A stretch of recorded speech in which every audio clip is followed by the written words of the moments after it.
There are moments in history when a single experience forces even the greatest pilots to rethink everything they thought they knew about flight, power, and survival.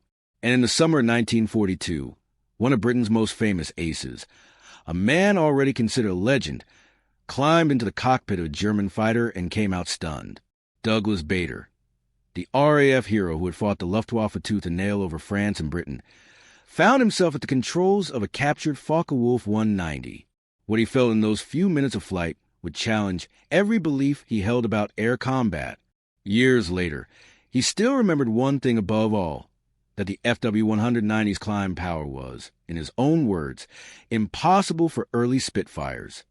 To understand why this moment was so shocking and why it mattered so deeply, we have to go back to the beginning, back to the era when the world was racing into a new kind of war, a war where the sky would determine nations' futures. Because the story of Douglas Bader's flight in a German machine is not just a technical comparison of aircraft. It is a story of two nations pushing engineering to its breaking point, of pilots risking everything in machines that could determine whether they lived or died within seconds. And at the center of that storm stood Bader, a man who had already survived the impossible long before he ever sat in a cockpit over Europe. Douglas Bader's story begins not with triumph, but with disaster. In 1931, while performing a dangerous low-level aerobatic maneuver, he crashed his aircraft and lost both of his legs. For most people, that would have been the end, not just of flying, but of any hope of returning to an extraordinary life. But Bader was not most people.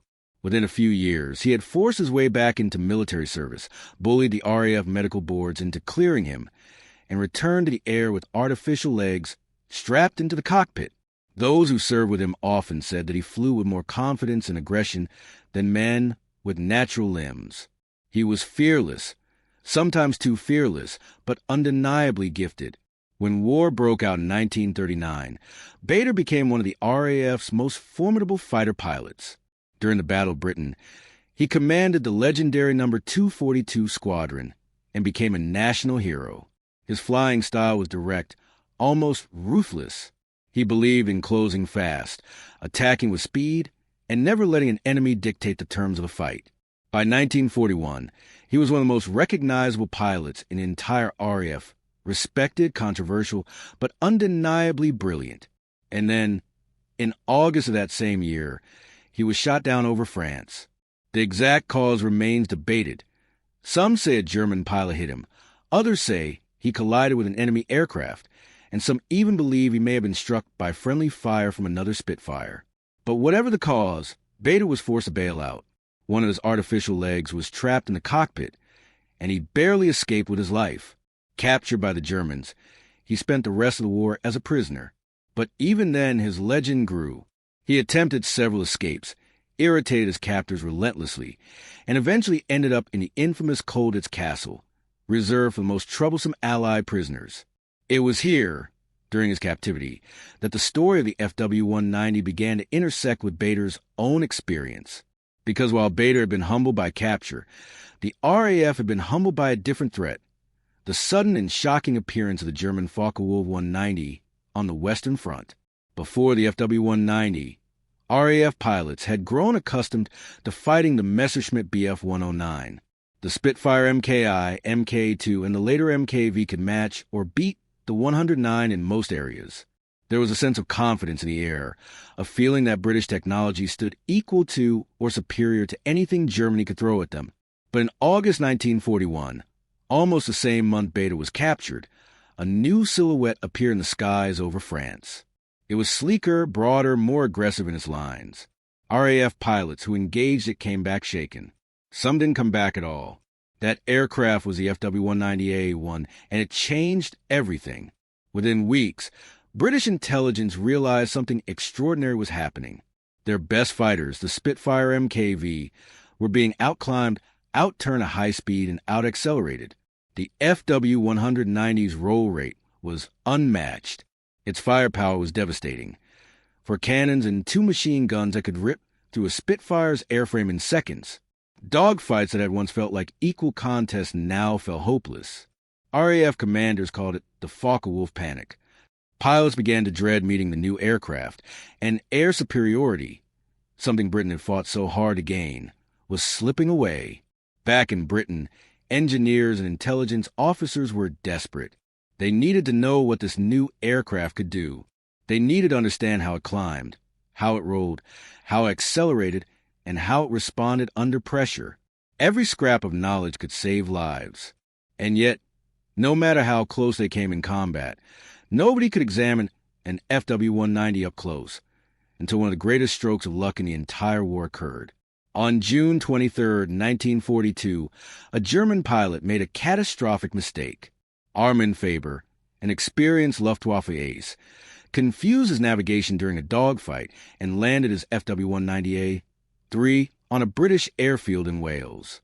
The RAF now had something priceless, a fully intact German fighter, capable of being tested, measured, and, most importantly, flown. British test pilots couldn't believe what they discovered. The aircraft's radial BMW-801 engine produced incredible torque and power at low to medium altitudes. Its roll rate was almost twice that of the Spitfire. Its controls were balanced, smooth, almost elegant, and its climb performance was astonishing. Pilots described it as if the aircraft wanted to leap into the sky the moment the throttle opened.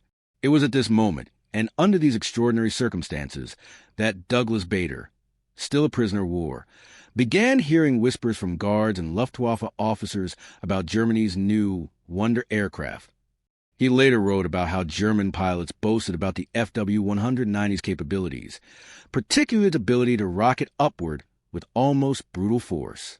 Bader took these claims with skepticism. He believed wholeheartedly in the Spitfire and the engineers who built it. And even though he respected German pilots, he doubted their tendency to exaggerate their machine strengths. He doubted it until he flew one. But that flight would not happen in the heat of war. It would come much later, after liberation, when the war was over, the guns had fallen silent, and the world was trying to rebuild what it had lost. Only then, under controlled conditions, did Bader finally take the controls of a captured FW-190. And what he experienced in those minutes would shake him more than he ever admitted publicly during the war. But before we reach that moment, before we get to the shock that made Bader utter the words that stunned British engineers, we must understand why the FW-190 mattered so deeply, and why its existence created one of the greatest aviation races of the Second World War. Because the FW-190 didn't just challenge the Spitfire.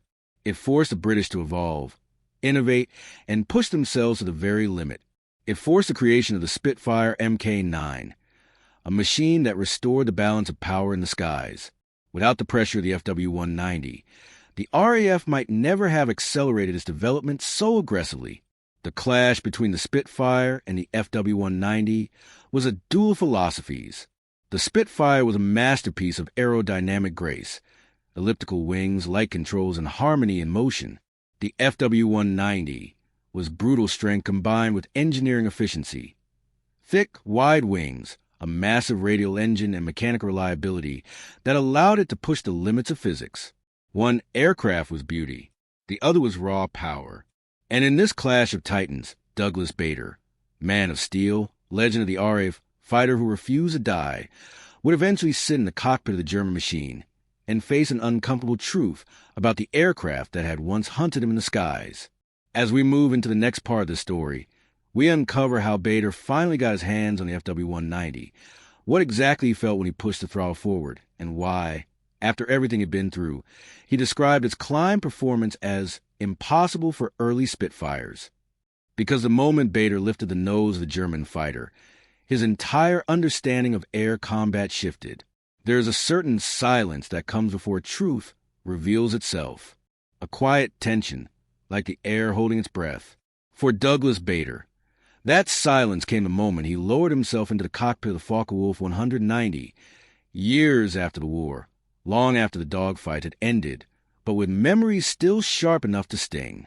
He had read the reports, spoken with RAF test pilots, and heard all the stories about the German machine that had once terrorized British skies. But no report, no second-hand tale, could prepare him for what he was about to feel when the canopy closed around him. Bader had always been a man who relied on instinct. He trusted what he felt through the controls more than what he read in any manual. And the moment his hands wrapped around the FW-190 stick, he sensed something different. The cockpit felt modern, almost unsettlingly clean. German engineers had built it not as a delicate instrument, but as a tool, purposeful, rugged, and brutally efficient. Switches were arranged with a kind of cold logic. The visibility was excellent, and even the seat felt like it had been carved for battle rather than comfort. It was the opposite of a Spitfire cockpit, which always felt like wearing a tailored suit.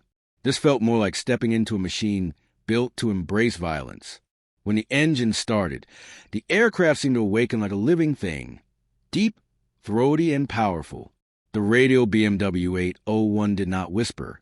It growled, sending vibrations through the frame, a constant reminder of the brute force sitting just inches ahead.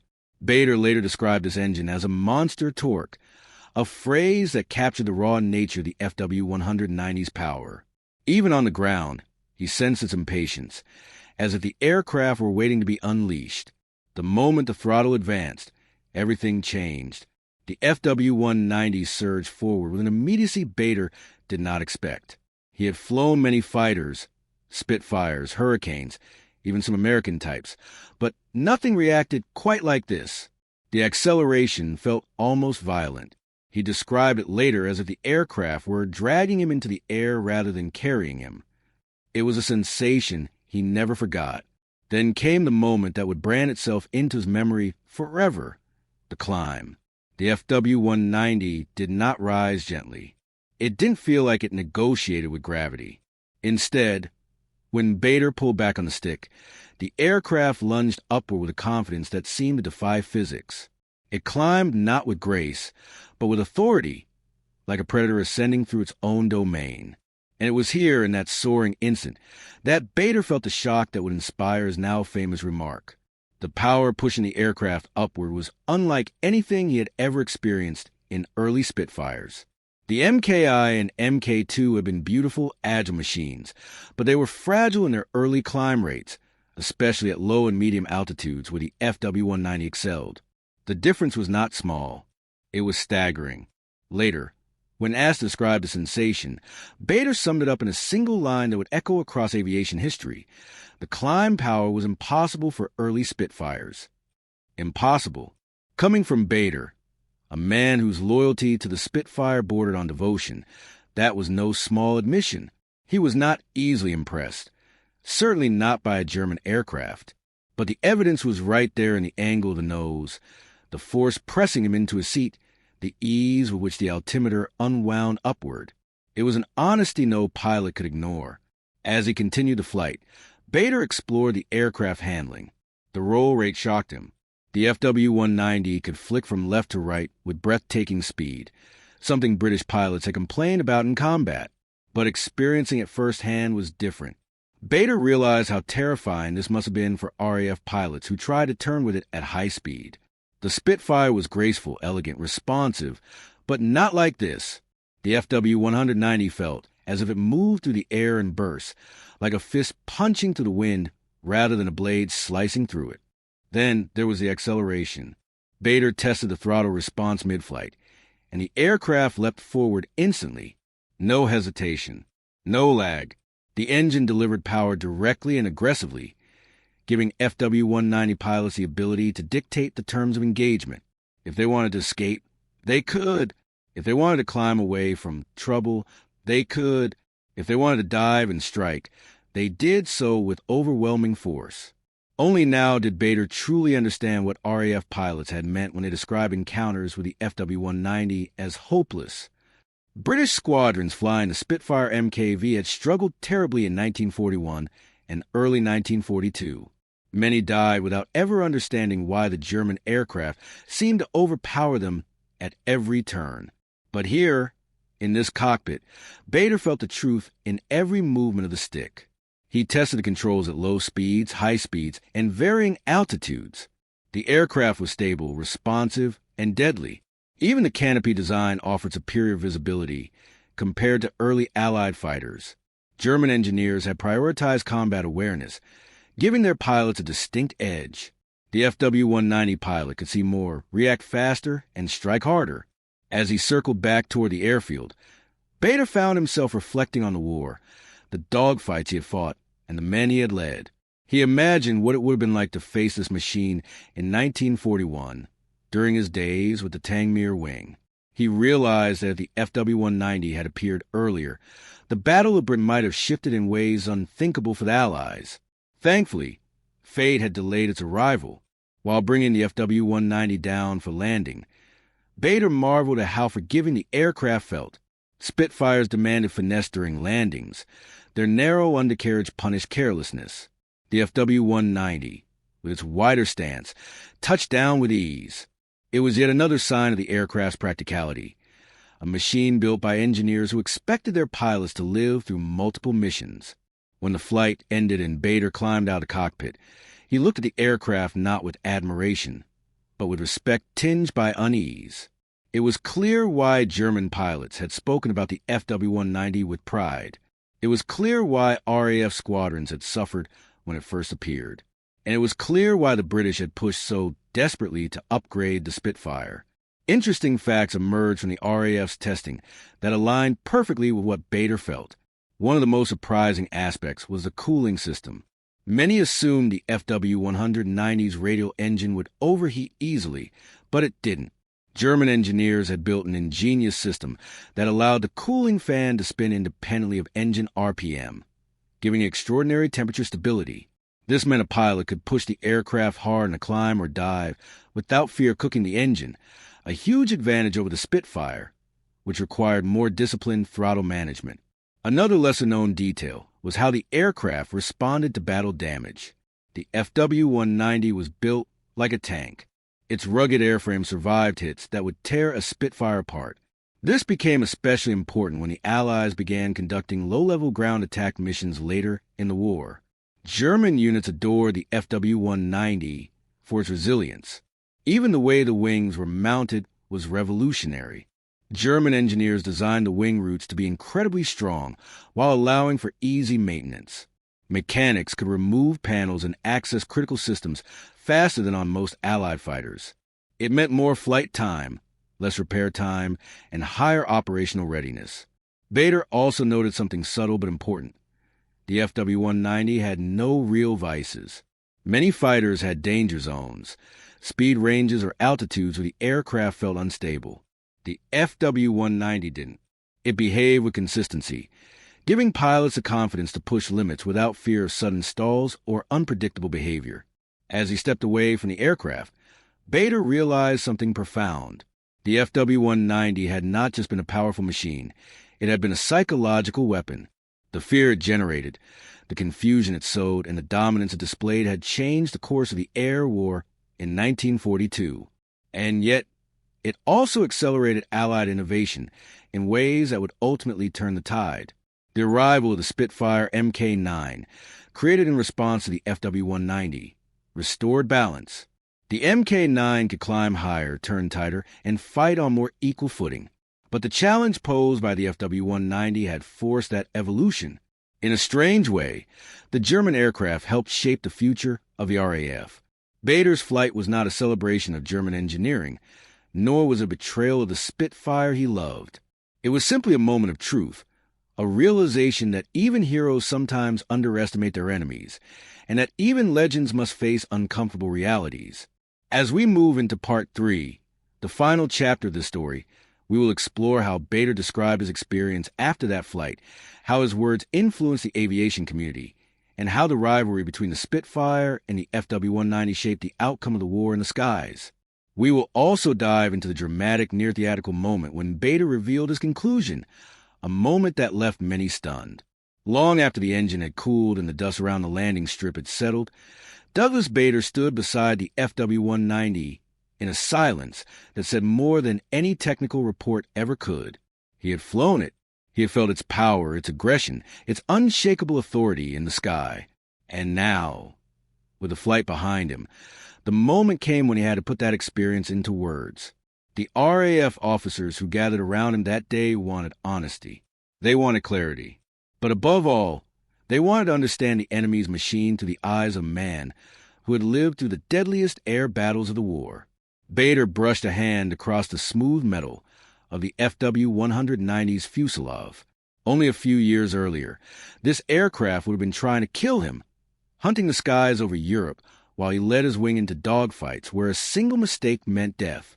Now, here it stood, silent, grounded, almost harmless, and yet he understood better than anyone why it had once been feared. When he finally spoke, there was no theatrics, no exaggeration, no attempt to soften the truth. He simply said what he had felt deep in his bones during that first, shocking climb.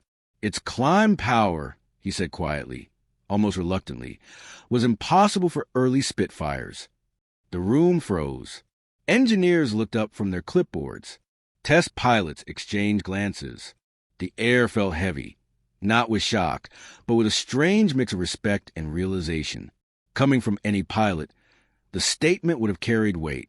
But coming from Douglas Bader, the man who fought in a Spitfire, bled for it, and defended it with unwavering devotion, it meant everything. For a moment, the silence stretched. It wasn't a confession. It wasn't defeat. It was simply the truth. And in that truth lay the clarity that British engineers could now fully appreciate. The enemy's strength had been real, formidable, and dangerously underestimated. Bader went on to describe the experience in more detail, choosing his words with the precision of a man who had lived through both sides of war, the glory and the loss. He spoke of the FW-190's astonishing torque, the responsiveness of its controls, and the way it seemed to leap skyward with a force that made gravity feel optional. He talked about the thunderous power under the cowling, a kind of raw, mechanical violence that early Spitfires simply couldn't match at low altitudes. The engineers listened not with fear, but with appreciation, because now they could understand why the RAF had struggled so severely when the FW-190 first appeared over the channel. RAF pilots had not been unskilled. Their machines had simply been outclassed in a critical window of the war. And Bader's testimony helped explain what so many men had experienced in combat, but couldn't articulate in the chaos of battle. But Bader wasn't finished. He spoke of how the FW-190 rolled with a speed that bordered on shocking, how a pilot could flick the aircraft from one direction to another with almost casual ease. He described its acceleration as instant, its stability as remarkably forgiving, and its visibility as exceptional for combat. Each observation helped paint a picture of an aircraft that wasn't just fast, but smartly designed for warfare. Then, as if remembering something that lingered at the edge of his memory, Bader smiled slightly and told a small but revealing detail. "It lands beautifully," he said. "Much easier than a Spitfire." The room erupted in quiet laughter. Even in truth-telling, Bader could not resist a twist of humor. As his report circulated among RAF leadership, historians, and pilots, Bader's reflections added a new layer to the story of the FW-190. They helped explain a mystery that had haunted the Allies in 1941. Why did the Spitfire MKV, an aircraft often called perfect, suddenly feel outmatched? The answer now became clearer than ever. The FW-190 was simply a generation ahead in specific performance areas, and the shockwave of its arrival forced the RAF to evolve faster than they ever anticipated. It was this challenge, this very pressure from the FW-190, that led to one of the most important fighters of the entire war, the Spitfire Mk9. The Mk9 wasn't merely an upgrade, it was salvation. It restored balance, neutralized the FW-190's advantage, and gave RAF pilot a machine that could fight back with equal strength.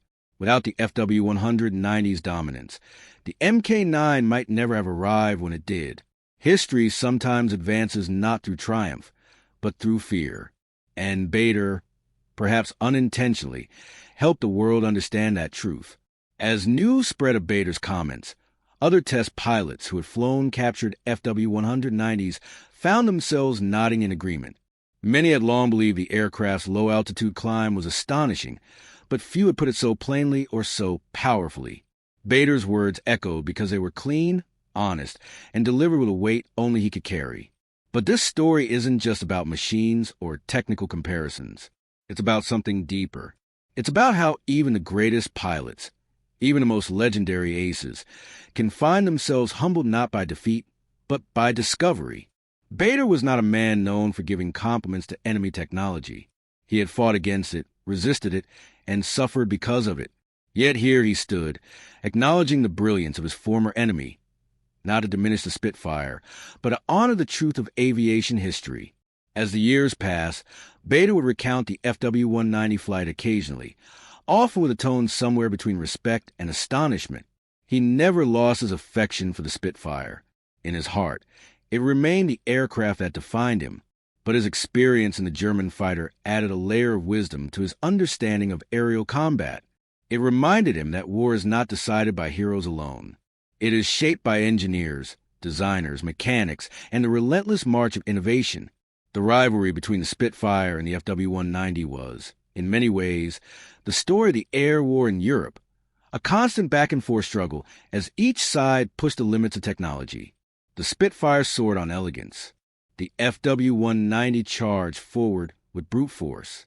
One was a scalpel, the other a hammer, and together, they formed the most iconic duel the skies had ever seen.